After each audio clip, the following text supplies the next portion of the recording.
All right. Grandpa, thanks for doing this. So you are Lawrence Bud Eastman. Yes. Bud's a nickname? Bud's a nickname. Where'd you get the nickname from? From my grandmother, when I was like 2 or 3 years old. Okay. She called me her buddy. And I didn't know how to spell Lawrence at the time. Yeah. So it stuck for my whole life. Because you couldn't spell your own name. Because when I went to kindergarten, I couldn't spell Lawrence. Yeah. Right. So the name Bud stuck, and from there on, it's always been Bud. Yeah. Most people wouldn't even know me by Lawrence. Right. Yeah. I think I'm loosely named after you, maybe. You could be. Yeah. Yeah. Lawrence. Lauren. Yep. And there's a Lawrence in my family way down the line, and I'm named after him. So, yeah. Okay. I was going to say, is there any relation to, like, the Kodak? You know, the Eastmans of Kodak. The name has come up several times, but never into the money thing. Yeah. You know? Like, yeah, they're worth. There's a lot of people that are really connected to them. Yeah. But not me. Okay.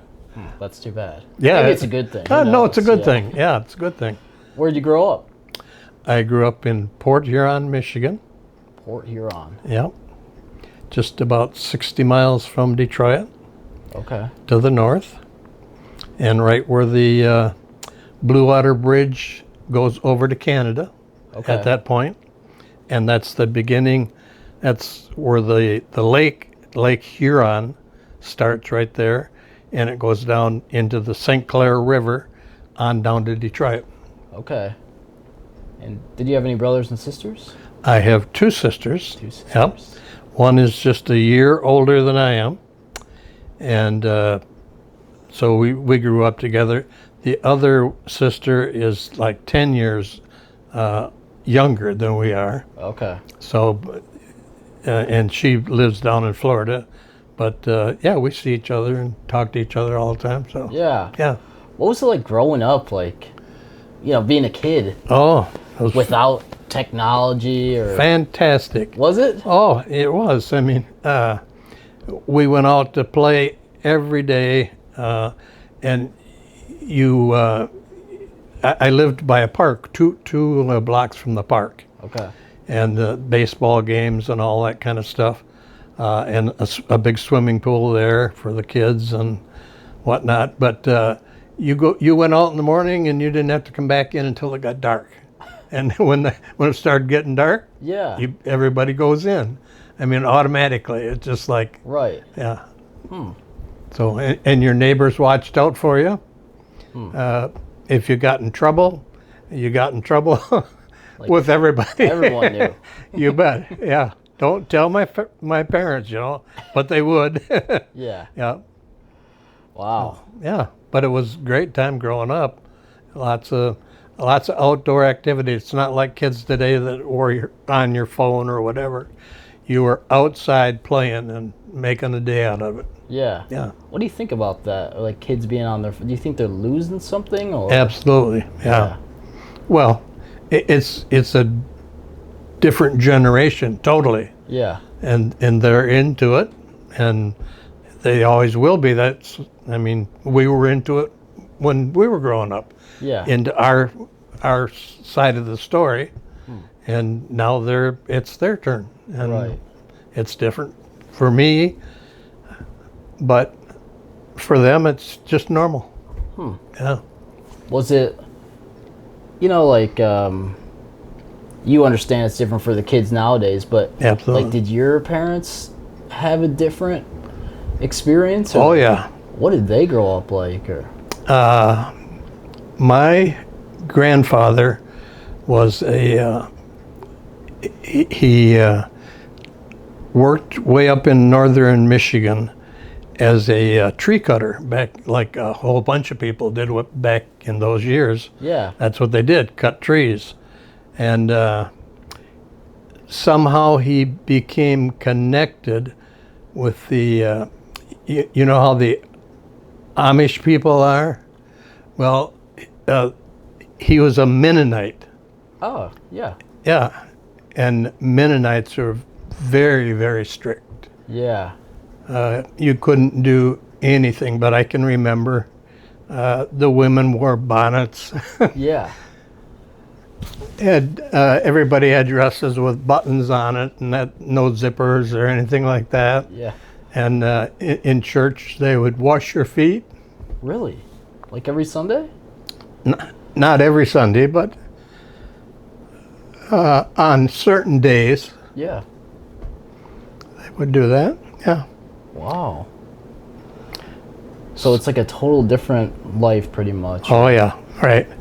Or like, Yep. Very strict and couldn't do anything. And Mary and I got together in high school, yeah. and her mother died when she was 8 years old, Oh boy. having a baby. And so she and her dad lived on the lake in a house that he built, and then he got remarried to her mother now, and they made a life of it just Yeah. by being together. Yeah.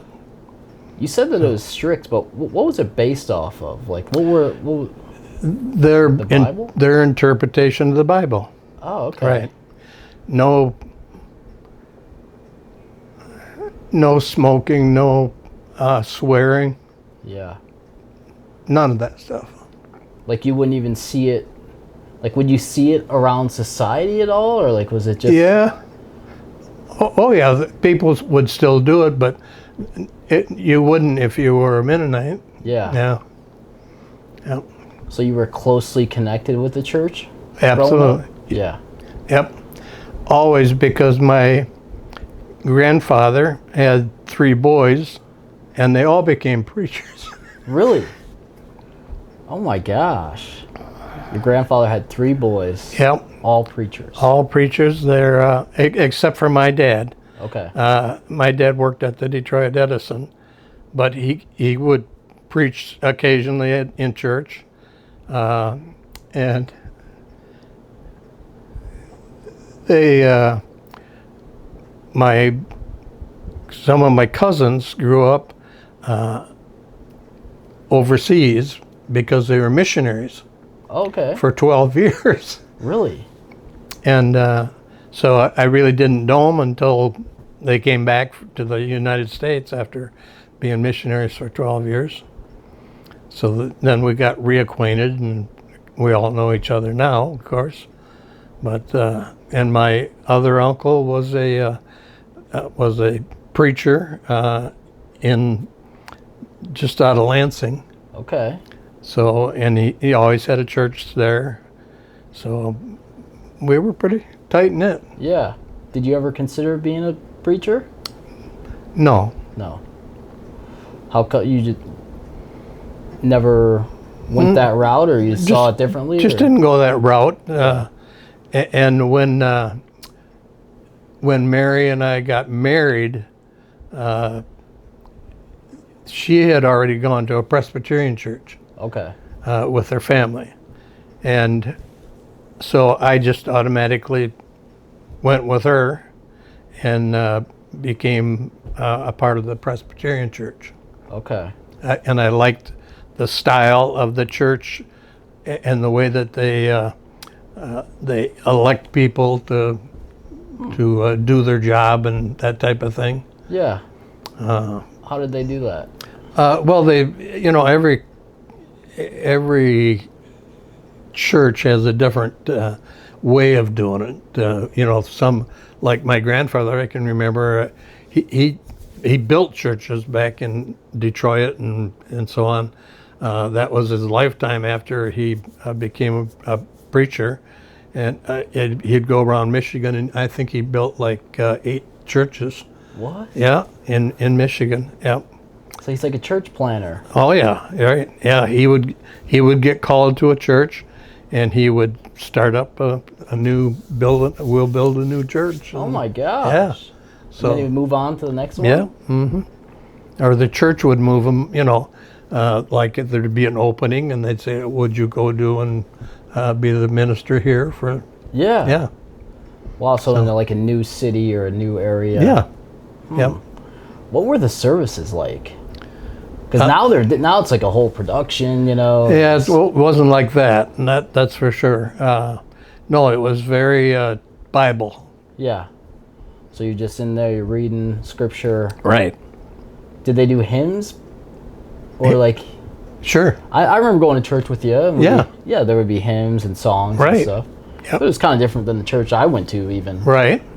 Yep. Which is like, we had a drum set, which is like the first. Right. I remember in Racine, people were like, Oh, they never had that before. yeah, people thought it was like demonic or Really? something in the beginning, you know. No, exactly. No. Yeah. Yeah. And there's still people that don't want to have any part of it. Yeah. Do you see stuff today that feels like back then it would have never gone on? Oh, sure. Yeah. The churches today, with the all the singers and the playing the bands and all that stuff, that never would have happened. Back then. Because what? Like just Their belief was so strong about the way they looked at religion and how they lived it. yeah, like a quietness too of interesting. Yeah, I've always wondered like how things like progress over time, Yeah. especially in churches and stuff, because I mean you have the Bible. Right. It seems like you couldn't vary too far from it, but No, but churches interpret what they want to interpret, Yeah. for their clan of people. That they, like the Catholics do one thing. They're still Christians. yeah. Did you ever like rebel from any? Like, Not really, no. because I just grew up with the church totally. Yeah. So it was like who you were, it was who your family was. Yep. It was- Never heard them swear. yeah. Wow. What was your dad like? That was one of my, like as a man. As a man, perfect. Yeah. Yeah, he's a great man.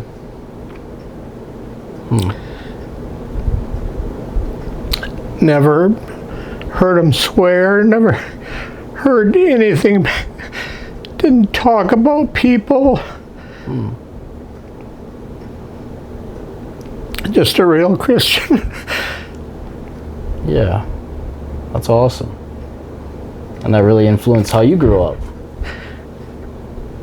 Because I've never heard you swear or talk about people or anything No. like that. I don't. I try not to. Yeah. Oh, How have you stayed so even keeled through it all, you know? Like, life is storms and... yeah, but I learned a lot of stuff Yeah. growing up. And when I got on the sheriff department, I saw so many people get killed, and just about everything that we did had something to do with drinking. Car accidents, 4 girls that died in a car just going to a roller rink, and the car burned up with them in it, and I had that call. And the 17 guys that got killed in the Detroit water tunnel, and I was one of the first guys down in the tunnel, and they were just all Oh my gosh. killed. Only 4 people lived through it. So, yeah. Man. So I saw a lot of bad stuff. Yeah, that stuff's tough to see. Yeah. You feel like God somehow like helped you through that? Or like, Absolutely. yeah.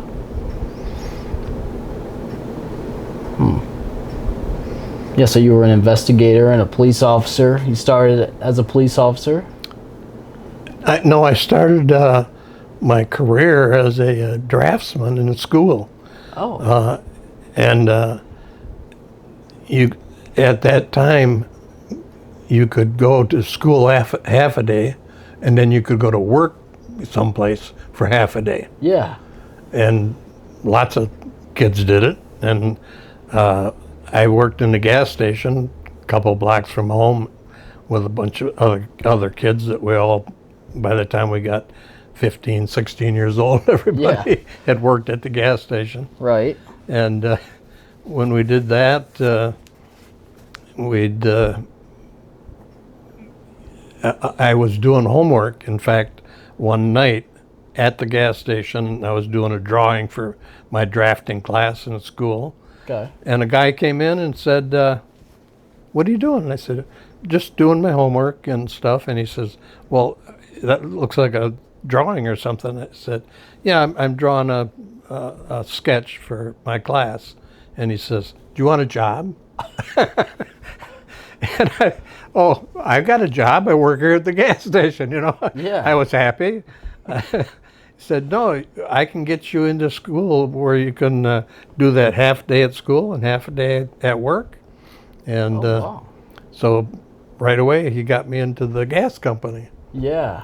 as a draftsman. As a draftsman. Yeah. So yeah. you're drawing up things? Yeah. Like, Yep, sketches of how the gas lines were put in the ground and where there were, and measurements and stuff like that. And, interesting. yeah, So, but that was like the foundation at the gas company for Right. what you would do later. exactly.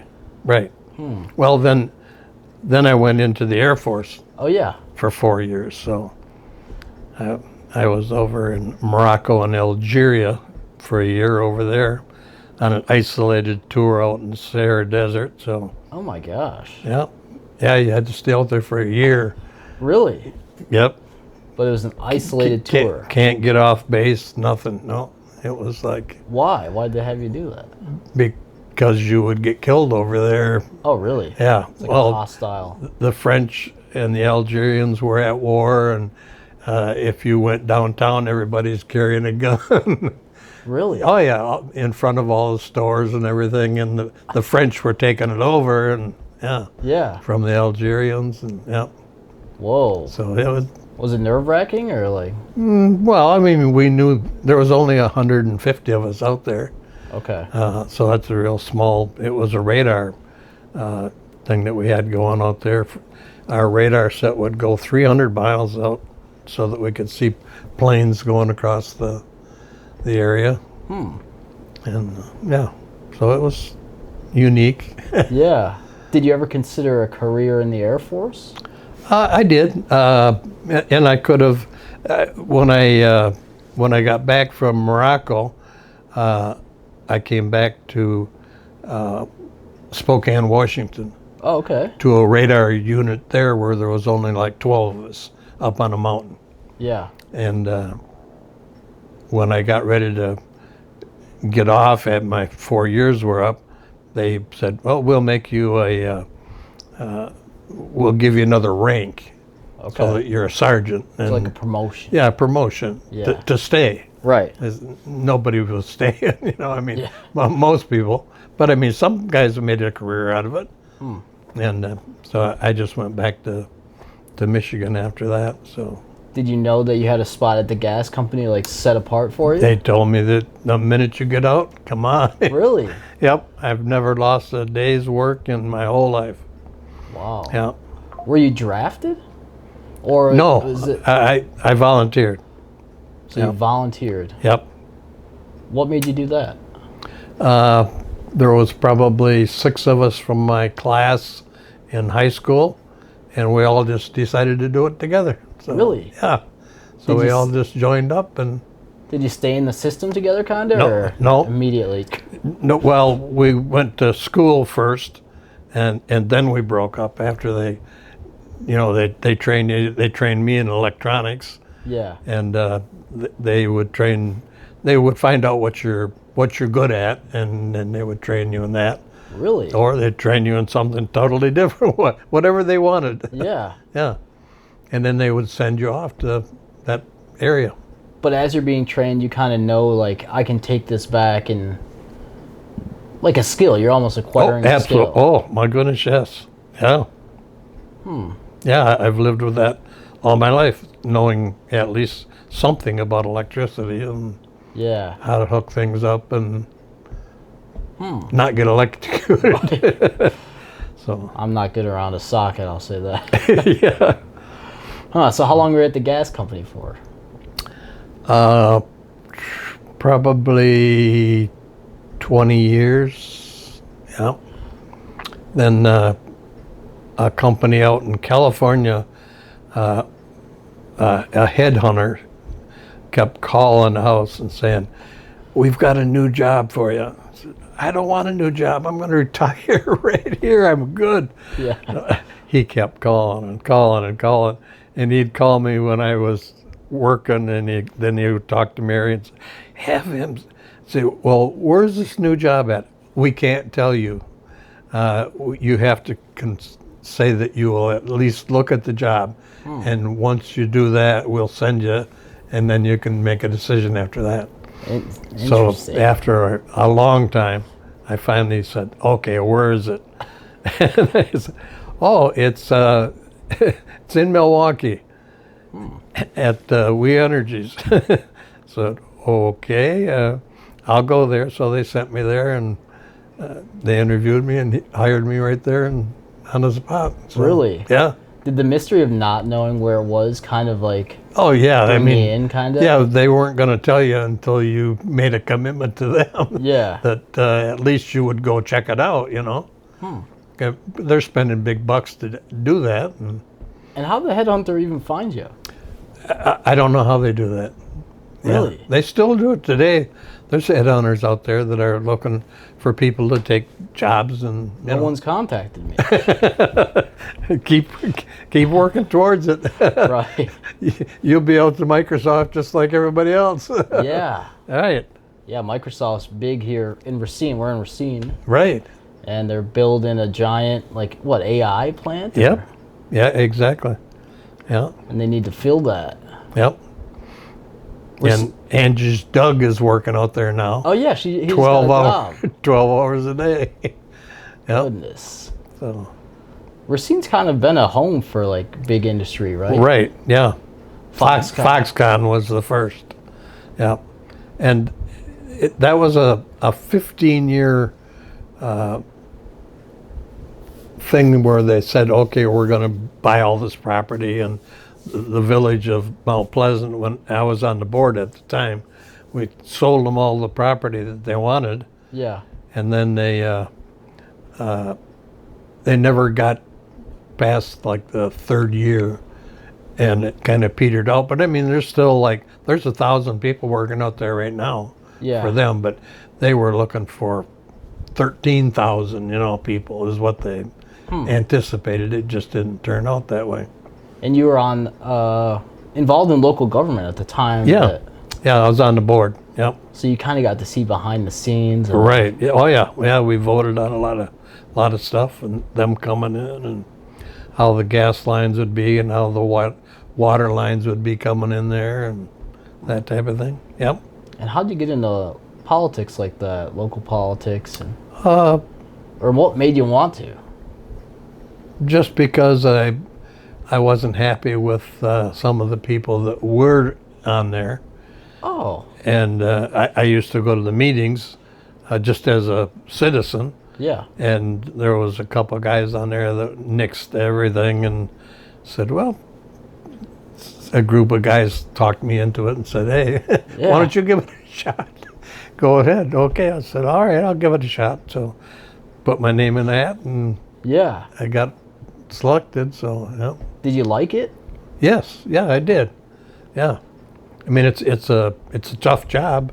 Yeah. A lot of people hate you, and a lot of Yeah. people like you, Right. It just depends on what the subject is. And And you were okay with being kind of hated, or how'd you handle yeah, that? yeah. I mean, if you know what they're trying to do behind the scenes, where those people don't know what's going on behind the scenes, Oh. then you got a little edge on them. You know, you say, well, we're doing the right thing. Yeah. And as long as you feel that you're still doing the right thing, you're okay. So in a way, you know in your heart, like, I'm trying my best. Or Yeah. we're doing what we need to do. Exactly, yeah. Yep. Trying to make everybody happy. So in a way, it's like a shield for all that.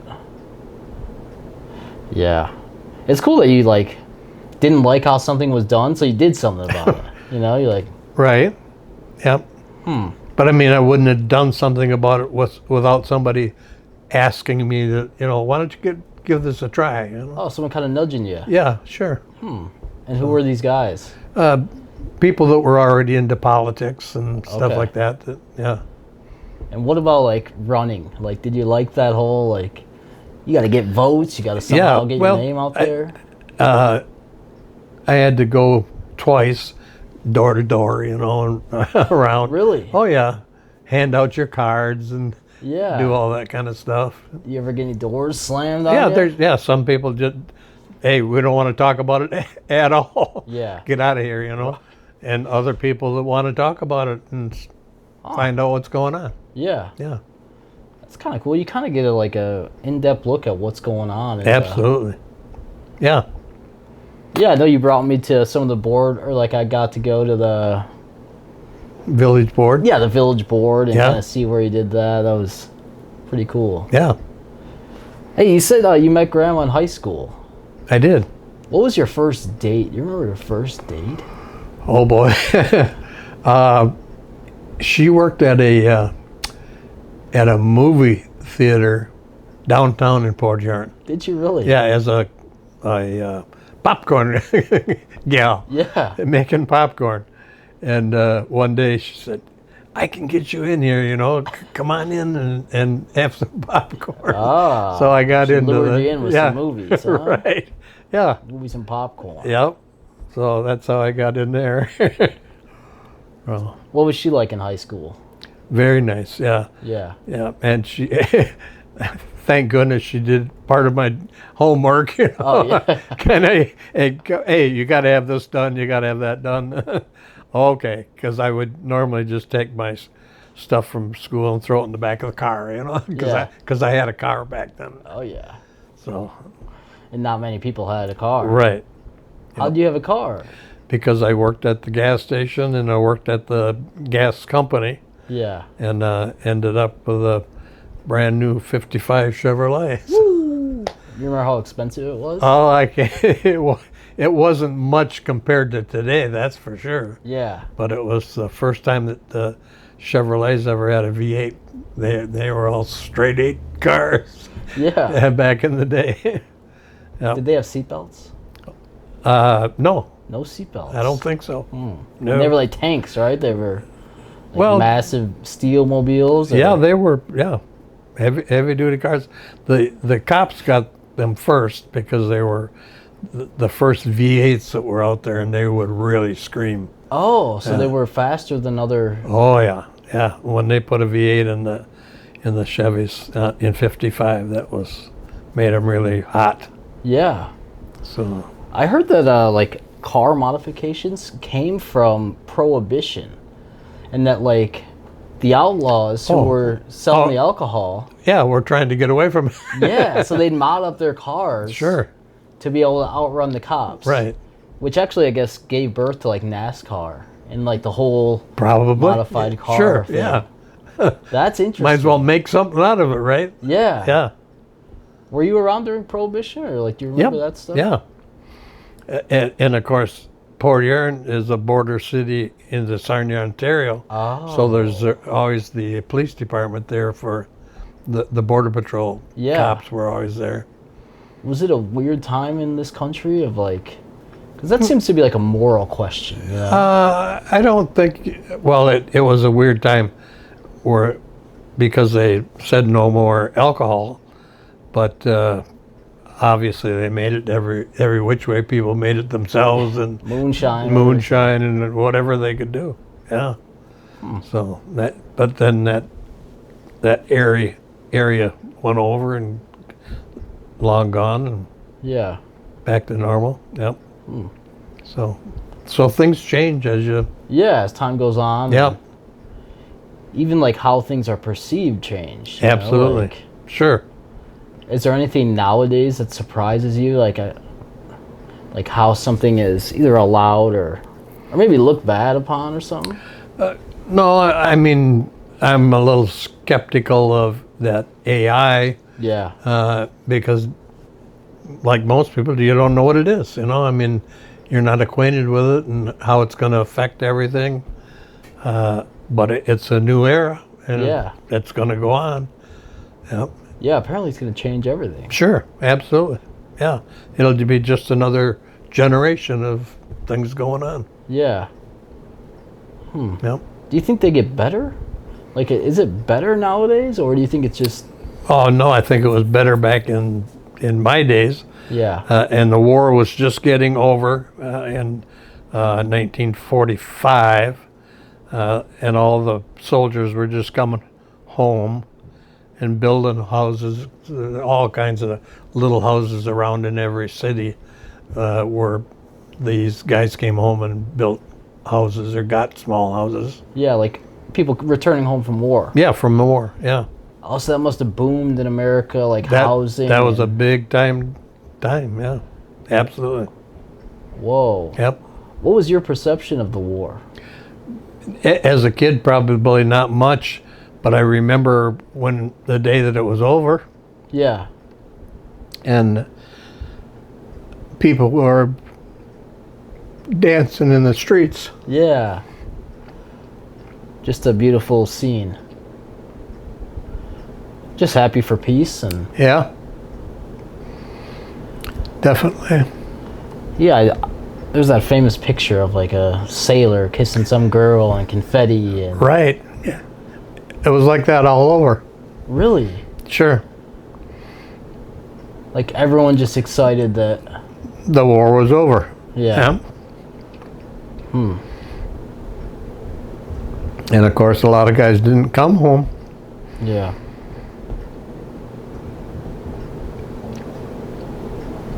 Yeah. So it's like a tough time in our country as well as like a Sure. like relief. You bet. Yeah. Yep. What were the years after that like? Like did like industry start to boom or Sure. like- Yep. That's when all kinds of work was available Yeah. everywhere. Yeah. You didn't have to worry about looking for a job. Basically, you could get a job anytime, any place.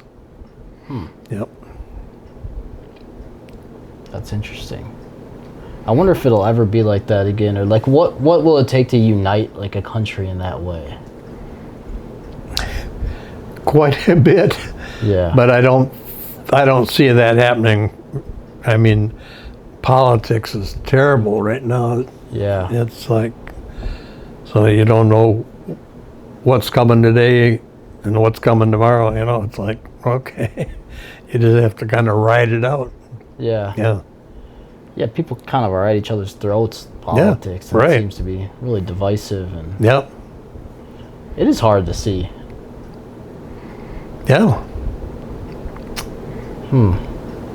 So you worked at the gas company for like 20 some years. When did you start getting into investigating? And like how? Well, because the gas company got called, and still do today, on just about every fire that takes place. Okay. They either get there to turn the meter off or to find out if they're involved in it or whatever. And when I was still working at the gas company in Michigan, we had an explosion, a building that exploded, and an expert came from Detroit to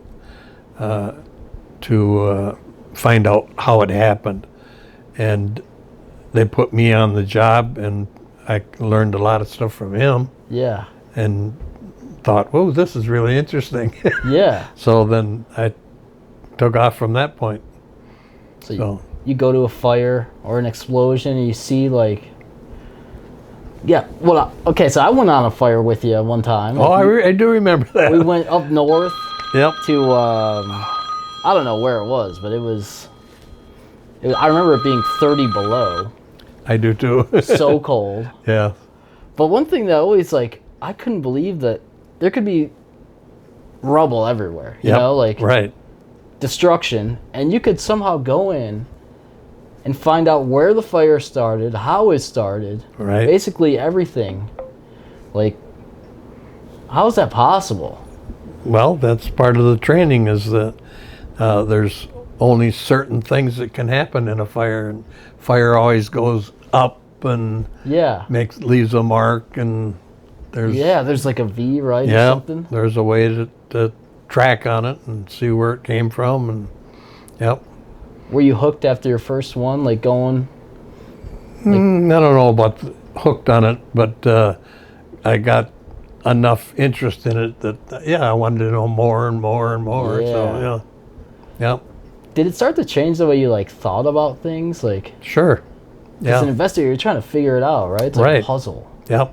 It is. Yep. But I mean, I enjoyed it because it takes it to a different level. In other words, you see the fire scene out there, and it may be an explosion, and the house is shattered, and it's all over the place. But the proof in it is you got to prove that was either done intentionally or not, Yeah. and you can't just say it. You got to be able to prove it, and that the proving part of it is what really got me going. We would go to engineering firms and do tests and stuff like that, Yeah. and that was very interesting. Like trying to replicate the fire. Absolutely. Or explosion. Yep, and find out what really caused this. Yep. So you kind of got to see, like, oh, gas will do this to a fire. Right. And, Sure. yeah. Yeah. And certain accelerants or whatever. Exactly. And you can track the accelerants and. Yep. So you like the recreation part, Yes. Yeah. which you had to do to prepare for court. Right. Exactly. Yeah, I remember you'd have these, like, big like an exhibit. Yeah. Or like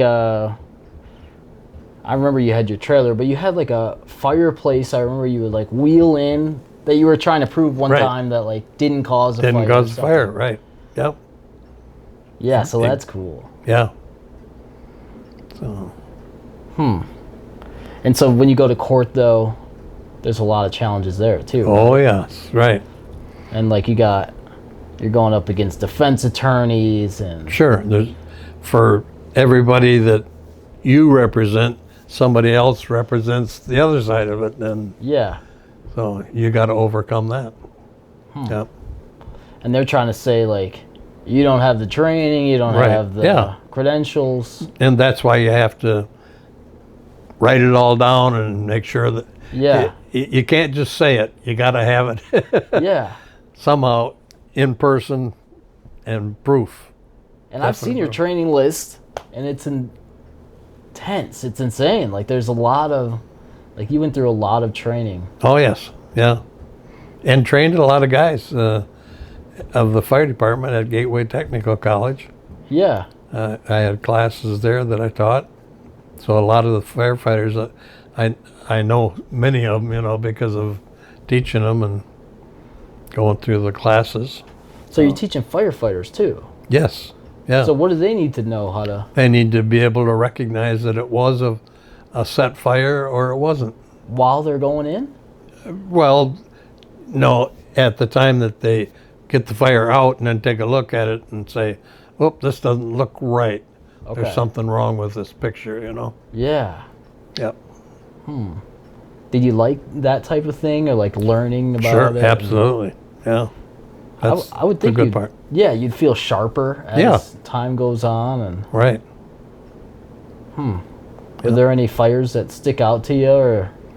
Oh, I've got so many, Yeah. so many that just ones that where people ended up in prison even because of trying to set a fire and then blame it on, get their insurance money back Yeah. from the insurance company, and insurance companies don't like that. Yeah. It's like stealing. Right. Trying to steal Exactly. money. Right. Yeah. It's against the law. So yeah. And a lot of people with fire, like maybe they wouldn't recognize that. In a way, you can see exactly what's happening. Right. Like, that someone knows. Like, you know, someone tries to burn their house down. Right. They don't realize that there's an expert coming behind them. Like, To find out, right? Yeah. Yeah. Yep. are there any that you couldn't solve that really get you? Oh, I'm sure there is. Yeah. Yeah. Yeah, I'm sure. There's just too many fires and too many ways to do it, and so you can't get them all. But Yeah. the more you get, the better it is. Right. Are there new ways to start fire, like now? Sure. Yeah. There's new accelerants. There's electronics. You know, they can start a fire a mile away.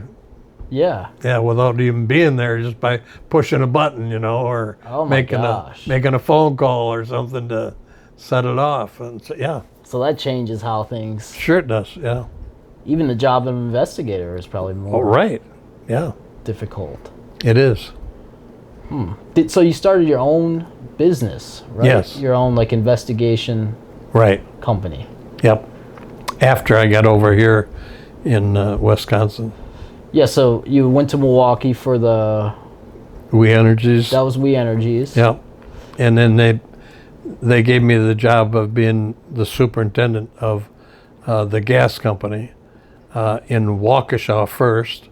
Okay. And then after 2 years, they asked me to come to the main office, which is in Racine here. And I was the manager of the gas company here till I retired.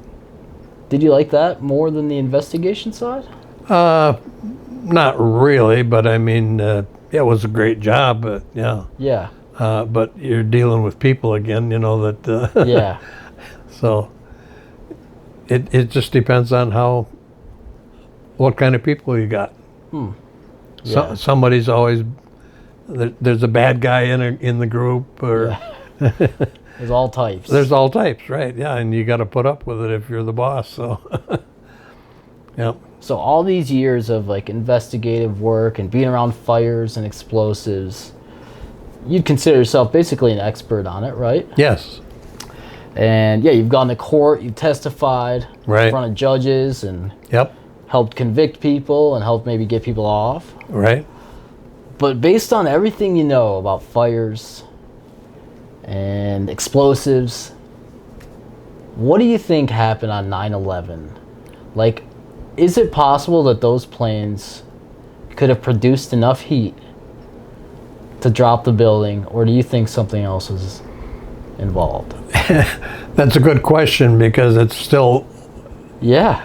open-ended. Right. People are still wondering. Yeah. They don't know. Yeah. I mean, that was terrible.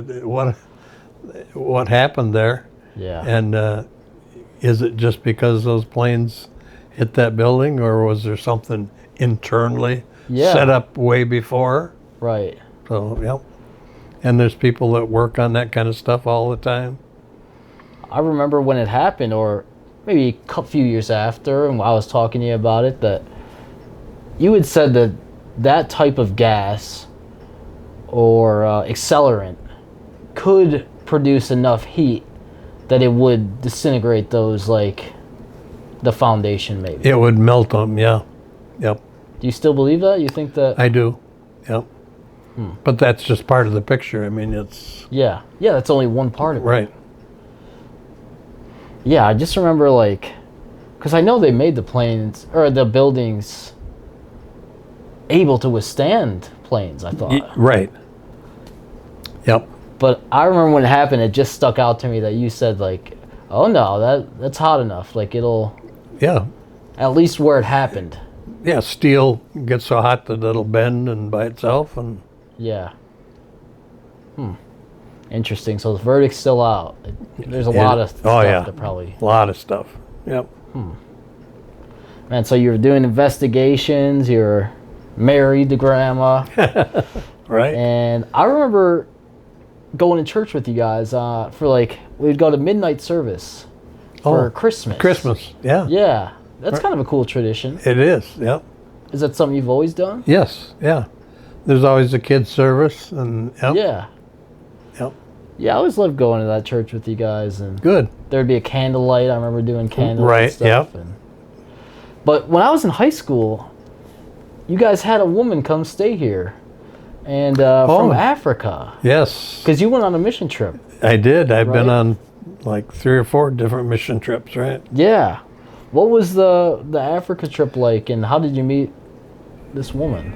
She was like a student that came here, and she first ended up with a family that we know of, and they had her for like 6 months, Okay. and then we got her for 6 months, Okay. just as part of the program that she was in there through the Rotary Club. Okay. Yep.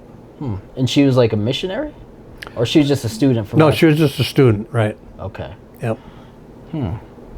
Very nice gal, though. Very nice. Was it connected to your mission trip? No. Oh, Not okay, not maybe I really just- connected with it, but in the same country. Yeah. Yep. Interesting. How? What made you want to go on a mission trip, or how did that come about? Our church used to have mission trips every couple of years, and so a group of us would say, "Yeah, I'll go," and Yeah. there's probably half a dozen of us that went at a time, and Yeah. yeah, I remember going through all your photos and seeing Oh, them yeah. all, and right, lots of them. I think you told us a story about a lion, like, was in the village while you guys were there, Oh yeah. and like ate a couple of the people or something. Or I don't remember eating any people, but maybe that was just the they're- lore of it. yeah, they were chasing other animals. That's for sure. Yeah. Yep. It's got to be intense to see. Do you think was it like a once in a lifetime type trip, or something you enjoyed? Yeah. Yeah. Very much. Yeah. Saw how the other half of the world lives, which is nothing like what we live. Yeah. And I can remember the school classroom just had one light bulb in each Yeah. room, just hanging down from the ceiling. That was They it. loved it, I'm sure. you Yeah, know? and yeah, it was something to see. And then we did a lot of work on putting it back together and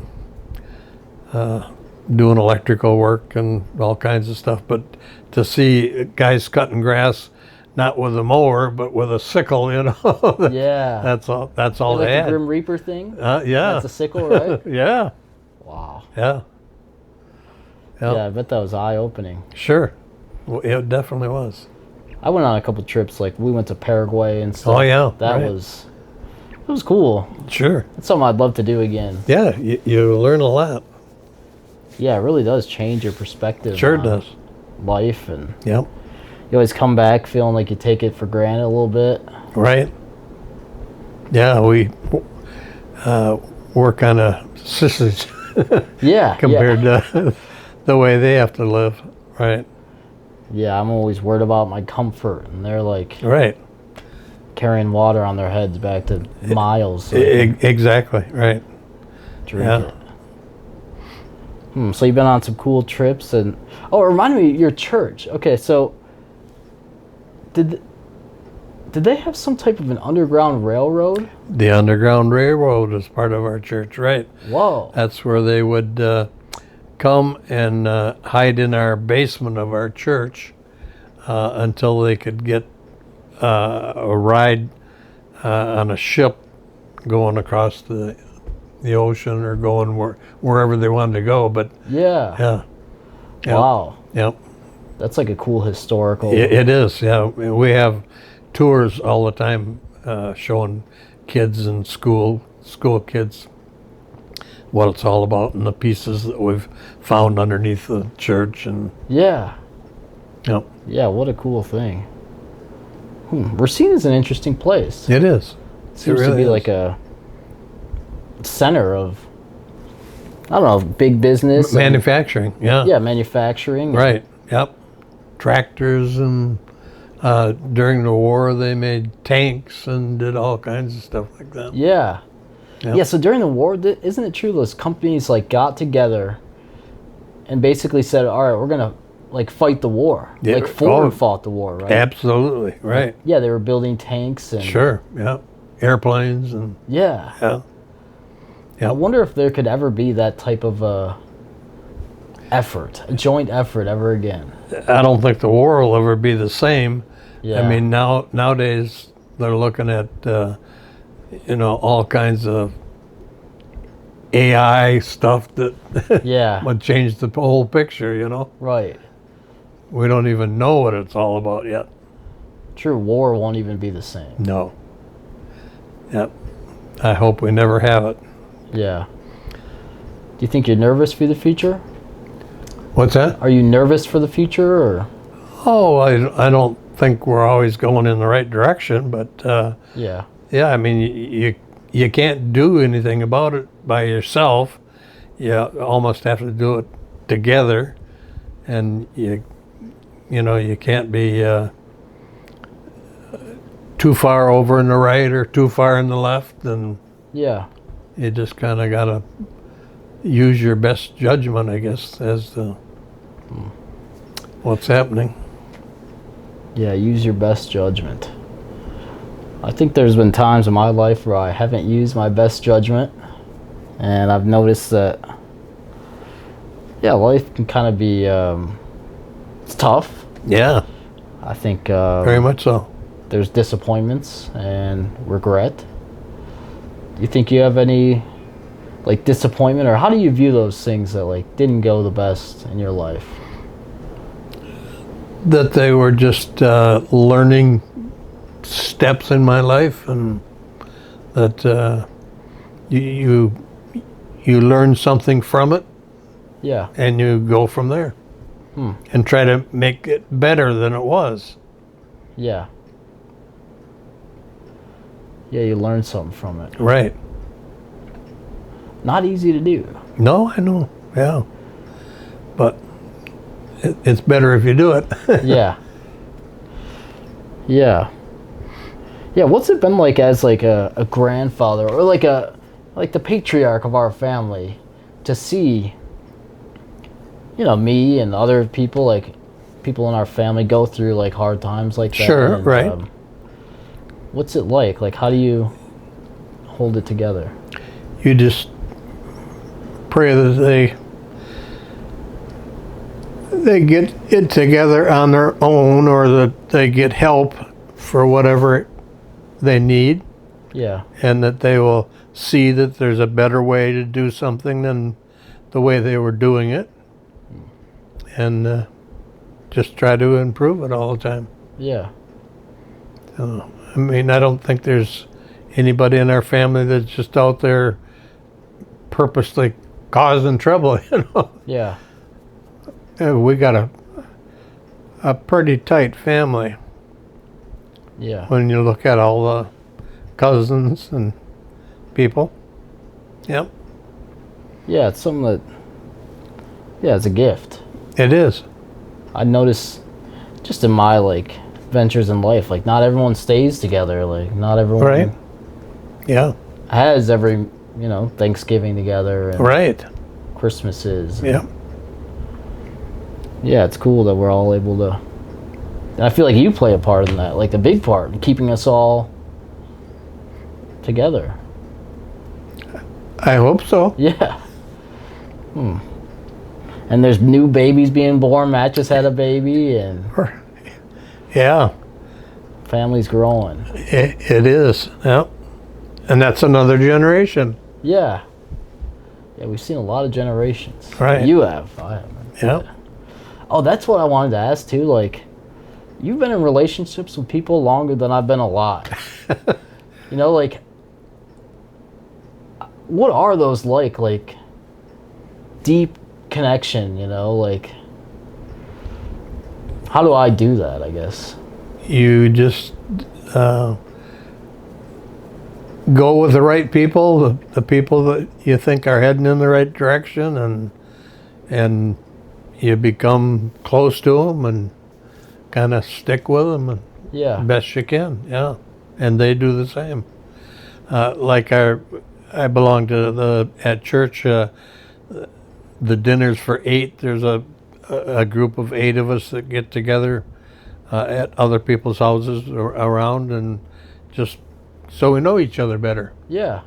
and it works out fine. Yeah, you learn a lot about each other. But it's a conscious effort to like get to know people Yeah. better, and Exactly.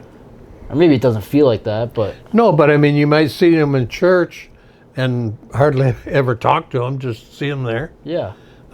This way you get to be with them and hear their side of the story and what they're doing, and they Yeah. might have a much better idea than you do. And I'm on the building and grounds at church, and there's a group of us. We go to breakfast in the morning and then go down to church and do the food bank and that kind of stuff. And Yeah.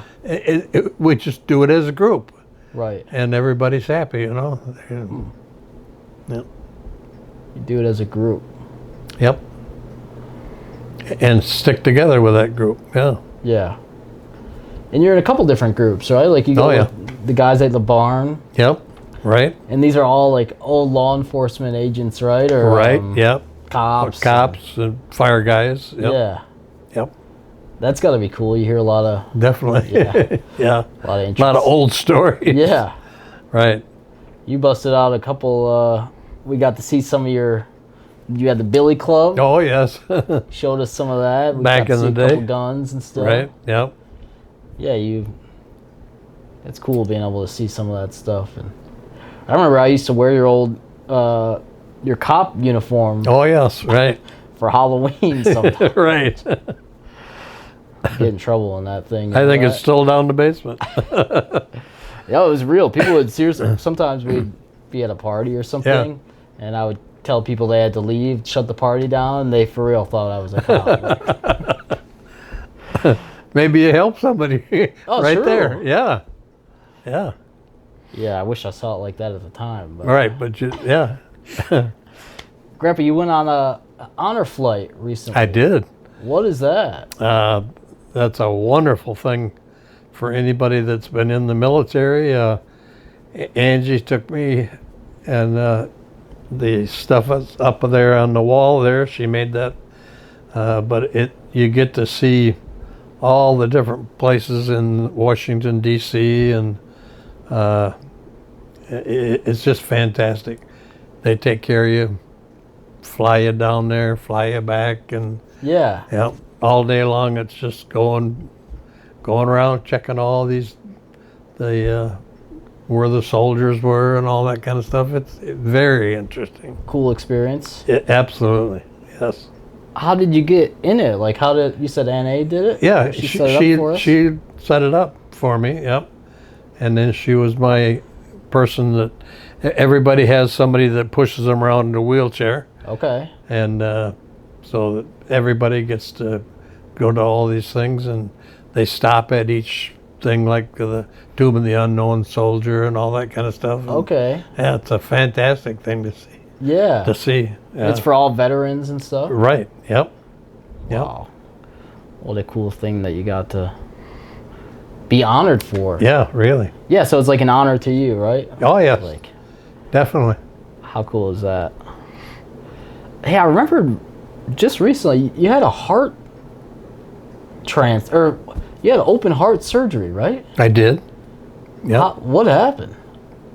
Or like, Just went for a physical, and they heard something that didn't sound right to them, but it was right at the end of the examination. And the doctor said, "Well, it's nothing. We'll look at it next year and see if it changed." yeah. And so next year came along, and went there. He heard it again, and he says, "I think we better do something about this." Yeah. So then they ended up doing open heart surgery. Yeah. And like they did it, that was when they had to like, now they go through differently. Right, but they open your chest right Fully up. peeled you back. Right. Didn't they break some like ribs and Oh stuff yeah, too? Just they to... they exactly do that. Right. Yeah. I remember you had to hold like a stuffed animal just because each Right. cough, like, Anything, right? Yeah. and it's fully healed now. Oh yeah, yeah. Yep. Thank goodness. Hmm. So I've been lucky. Yeah, you've had quite the life. I have. A lot of experiences. Man, do you have any wisdom for us that you'd like? Anything you could share that just to keep us going, you know? Well, just keep looking ahead at the things that you think are right. You know that Yeah, you know right from wrong, and yeah, so if everybody did that, it would make a difference. yeah. Yeah, God put it on our hearts. Like, we know, yeah, right from wrong. Right. Yep. You think if we all, And it's too easy to do it wrong. yeah, yeah, it is. And it seems like there's a lot worse consequences, or, you know, I would say so. yeah. Man, but Grandpa, thanks so much for doing this. Well, thanks for asking me. Yeah, it's been an honor to even have you do it and to talk to you and just to have you be my grandpa, you know. I appreciate it. Good. And I'm excited for what's to come in all of our lives. And You bet. Yep. The future's ahead of us, and we just keep going. yeah. And we miss Grandma.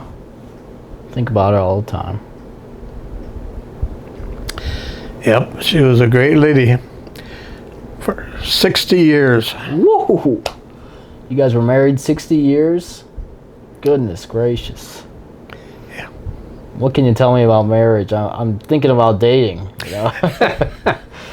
But I don't know. Things are changing. You think it's worth it to find someone? Absolutely. Sure.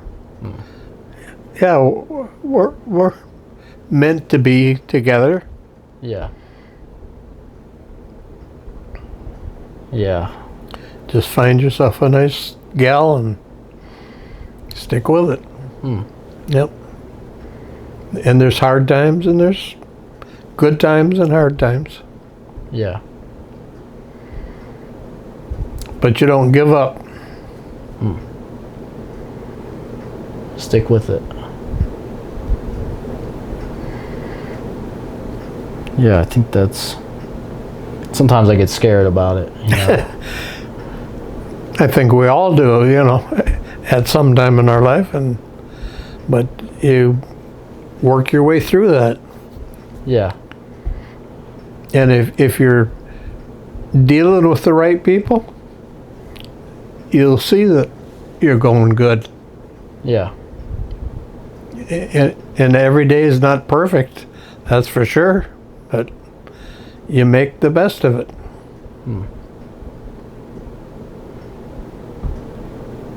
Yeah. Yeah, every day isn't perfect. Yep. But we do our best. Yeah. Yeah. Can't ask for much more than that.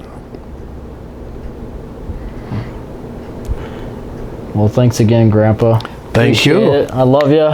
Thank you so much. I love you too. I've been ending these with a word of prayer. So I'll just say a quick prayer. But Heavenly Father, thank you so much for this time, and thank you for my grandpa, and just to be able to hear from him and his wisdom and love, and we love you, and thank you so much for this time. In Jesus' name, amen. Amen. Love you, Grandpa. Love Thank you you. so much.